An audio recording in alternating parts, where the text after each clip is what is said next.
प्यारे दोस्तों, आज की इस वीडियो में हम आपको एक ऐसे नाफरमान बेटे का वाकया सुनाने वाले हैं जिसको सुनकर आपके रोंगटे खड़े हो जाएंगे। जब एक नाफरमान बेटे ने अपनी मां के साथ बदसलूकी की और उसकी बेइज्जती की तो उस बेटे के ऊपर दुनिया में ही ऐसा आज़ाब आया जिसे देखकर लोगों की रूह कांप उठी। यकीनन ये वीडियो देखकर आप रोने लगेंगे। आपसे गुजारिश है कि इसको आखिर तक ज़रूर देखें, वीडियो को लाइक ज़रूर करें। तो चलिए वीडियो शुरू करते हैं। एक औरत जिसका नाम मरियम था, मरियम का शौहर इंतकाल कर चुका था, इसलिए वो अपने बेटे अमजद के साथ रहती थी। मरियम ने अपने शौहर की वफ़ात के बाद मुख्तलिफ़ किस्म के काम करके अपने बेटे को पाला था। मरियम ने अपने बेटे अमजद को सरकारी स्कूल से मैट्रिक करवाया था। अमजद को चूंकि पढ़ाई में कोई दिलचस्पी नहीं थी, इसलिए वो बड़ी मुश्किल से मैट्रिक में पास हुआ। मरियम में हिम्मत न थी कि वो अपने बेटे को आगे पढ़ा सके। मरियम के घर में अमजद 10 साल के बाद हुआ था, इसलिए मरियम की उम्र काफ़ी ज़्यादा हो गई थी और अब उसमें काम करने की भी हिम्मत नहीं थी। मरियम ने अमजद को कहा कि बेटे कहीं काम तलाश कर लो, अब मुझ में काम करने की हिम्मत नहीं है। तो अमजद बोला, अच्छा अम्मी, आप बस दुआ कीजिए मुझे जल्द काम मिल जाए। मरियम बोली, इंशाअल्लाह बेटा, तुमको जल्दी काम मिल जाएगा। अमजद अब काम की तलाश में रोज़ घर से चला जाता, लेकिन अमजद को कोई काम ना मिला। काम की तलाश करते हुए अमजद की बहुत से लड़कों से दोस्ती हो गई और वो सब अमजद के दोस्त बन गए थे। वीडियो पसंद आ रही है तो चैनल को सब्सक्राइब करते रहें। अमजद के सब दोस्त आवारा और अय्याश किस्म के थे।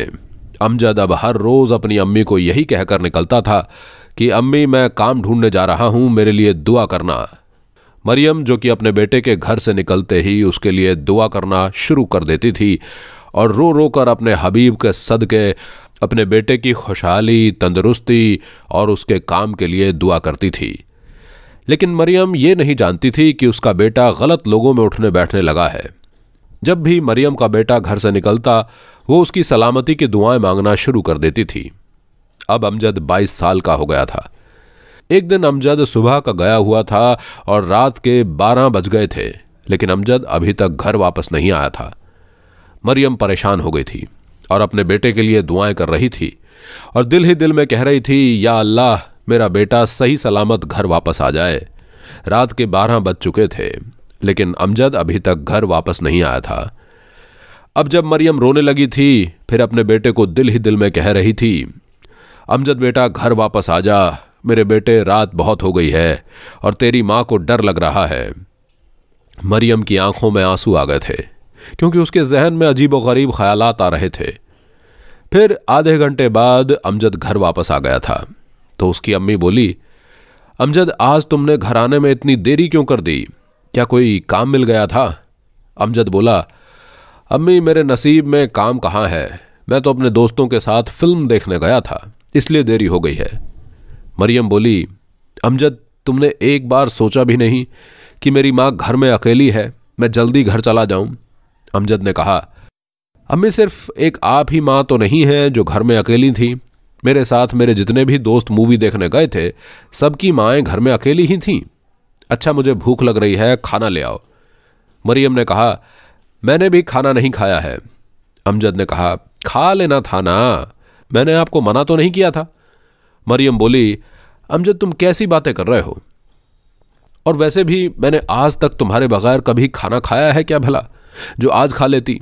अमजद बोला, अम्मी जल्दी खाना ले आओ और ज़्यादा बातें मत करो। उसने अपने बेटे से कहा, बेटा तुम जिन लोगों के साथ उठते बैठते हो वो लोग ठीक नहीं हैं बेटा, सब लोग तुम्हें अच्छा नहीं बल्कि बुरा कहते हैं। अब तो सब लोग कहने लगे हैं, वो देखो अमजद बदमाश की माँ जा रही है। बेटा तेरा बाप तो एक शरीफ इंसान था, तो फिर तू क्यों ऐसा निकला? ये गलत लोगों में बैठकर तेरी सोच भी गलत हो गई है। अमजद बोला, अम्मी खाना देना है तो दो और ये अपना लेक्चर झाड़ना बंद करो वरना। मरियम ने सुना तो परेशान हो गई और गुस्से में बोली, वरना क्या करेगा तू? जा, आज मैं तुझे खाना नहीं दूंगी। जब सारी रात भूखा सोएगा ना तो तेरी अकल ठिकाने आ जाएगी कि माँ के साथ बदतमीजी नहीं करनी चाहिए। गलत लोगों में बैठ बैठ कर तेरी सोच भी गलत होती जा रही है। तुझे तो अपनी माँ से भी बात करने का पता नहीं है कि माँ से किस तरह बात की जाती है। अमजद को अपनी माँ की बात सुनकर गुस्सा आ गया और गुस्से की वजह से उसका चेहरा लाल हो गया था। उस नाफरमान ने अपने पांव का एक जूता उतारा और अपनी मां को मारने लगा, और मारते मारते अपनी मां को घर के दरवाजे से बाहर ले गया, जहां सब लोग मरियम को अपने बेटे अमजद से मार खाते देख रहे थे। मरियम सब लोगों के सामने तमाशा बन गई थी। मरियम थी तो एक औरत अपने बेटे को कई बार पीछे कर चुकी थी, लेकिन शायद अब उसमें इतनी ताकत नहीं थी कि वो अपने बेटे को धक्का देकर पीछे हट जाए। फिर अमजद ने एक जूता अपनी अम्मी के मुंह पर दे मारा। मुंह पर जूता लगने से मरियम के दिल से एक आह निकली थी, और वो दिल ही दिल में अपने रब को कह बैठी कि अल्लाह, मेरे बेटे को तू ऐसा सबक सिखा और ऐसी सजा दे कि ये सारी जिंदगी रोता रहे कि मैं अपनी मां के साथ क्या कर बैठा हूं। फिर अमजद घर चला गया और अंदर से जाकर दरवाजा बंद करके सो गया, और मरियम ऐसे ही गलियों में भटक रही थी। आसपास के लोगों ने मरियम को खाना भी दिया, पर मरियम ने खाने से इनकार कर दिया। 7 दिन हो गए थे। खाना पानी न लेने की वजह से मरियम बहुत कमजोर हो गई थी। उसके जिस्म में ताकत बिल्कुल भी खत्म हो गई थी, और मरियम इस दुनिया से कूच कर गई थी। लोगों ने ही मरियम का जनाजा पढ़ाया और फिर उसे मनु मिट्टी तले दफना दिया गया। दूसरी तरफ अमजद के पांव को न जाने क्या हो गया था कि उसके पांव में ऐसा दर्द उठा कि उसका पांव ठीक होने की बजाय दिन ब दिन सूजता चला गया। अमजद ने मुख्तलिफ शहरों के डॉक्टरों से, अस्पतालों से अपना इलाज करवाया, पर किसी को यह नहीं पता चल सका कि अमजद का क्या मसला है।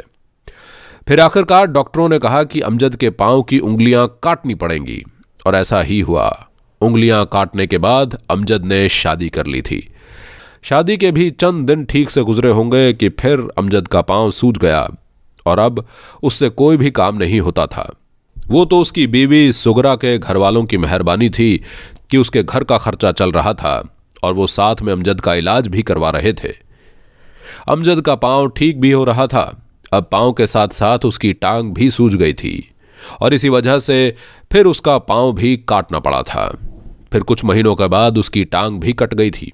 अमजद की बीवी सुगरा, जो कि अमजद से काफी उम्मीद लगाए बैठी थी, उसने जब देखा कि शादी के बाद अमजद सिर्फ बीमार ही रहने लगा है और 5 साल हो गए हैं, मेरे घर वाले ही उसका खर्चा उठा रहे हैं, तो सुगरा ने सोचा कि जब ये 5 सालों में मुझे खुश ना रख सका तो आने वाले वक्त में क्या खाक खुश रखेगा। उसने फिर अमजद से तलाक ले ली और वो अमजद का घर छोड़कर चली गई। पहले तो अमजद को सुगरा के घर वालों का सहारा था, लेकिन अब उसके पास कुछ भी नहीं था। वो गली के कोने में बैठकर भीख मांगता था, और अब वो इलाज भी नहीं करवा सकता था, क्योंकि भीख में मांगे हुए पैसों से सिर्फ वो अपना पेट भरता था। अब उसकी दूसरी टांग और पैर भी सूज गए थे। जैसे पहले वाली टांग उसकी सूज गई थी, पहले तो वो एक टांग के सहारे चल भी लेता था, लेकिन अब वो चल भी नहीं पा रहा था। फिर आहिस्ता आहिस्ता उसी सड़क पर जहां वो भीख मांगता था, वहां पर लेट कर भीख मांगने लगा। न जाने अमजद को कौन सी बीमारी लग गई थी जिसने उसके सारे जिस्म पर हमला कर दिया था। एक दिन एक बुजुर्ग आदमी अमजद के पास से गुजरे। उस बुजुर्ग को सब लोग सूफी साहब कहते थे। अमजद बुजुर्ग को कहने लगा, सूफी साहब, मैं अपनी गलती की सज़ा भुगत रहा हूं, मेरी कोताहियों के लिए दुआ कीजिए, अल्लाह मुझे माफ़ कर दे। फिर अमजद ने सूफी साहब को अपनी सारी कहानी सुना दी। उस बुजुर्ग सूफी ने कहा, अमजद, तुमने अपनी अम्मी के साथ जो सलूक किया है, ये तुम उसी की सज़ा भुगत रहे हो। अमजद कहने लगा, जी सूफी साहब, अल्लाह ने मुझे मेरी गलतियों की सज़ा दुनिया में ही ऐसी दे दी है, तो आखिरत में मेरी सज़ा न जाने कैसी होगी। शायद अमजद का अब आखिरी वक्त आ गया था। फिर अमजद 5 दिन बाद इस दुनिया से रुखसत हो गया। अमजद की हालत इतनी बुरी हो गई थी कि लोगों को उससे बदबू आती थी, इसलिए जो लोग उसे भीख भी देते थे तो वो भी दूर से ही पैसे फेंक कर चले जाते थे। और जब अमजद की लाश को लोगों ने देखा तो किसी ने भी अमजद का जनाजा न पढ़ाया था और न ही उसे दफनाया गया था। बस कौवे और चीले ही उसका गोश्त खा रहे थे। तो ये थी अमजद की जिंदगी, जिसने अपनी मां को जूते मारकर दोज़ख खरीदी थी। अमजद को ऐसी सजा मिली थी कि लोग उसको देखकर नसीहत हासिल कर रहे थे। इसलिए कभी भी मां के आगे ऊंची आवाज में नहीं बोलना चाहिए और ना ही मां की नाफरमानी करनी चाहिए। मां की दुआ में वो तासीर होती है जो अर्श को हिला देती है और बच्चों की जिंदगी को बना भी देती है और बिगाड़ भी देती है। इसलिए हमेशा माँ बाप की खिदमत करनी चाहिए। अल्लाह ताला हम सबको अपने माँ बाप का फरमाबरदार बनाए और उनकी खिदमत करने की तौफीक नसीब फरमाए। आपको ये वीडियो कैसी लगी कमेंट बॉक्स में ज़रूर बताइएगा।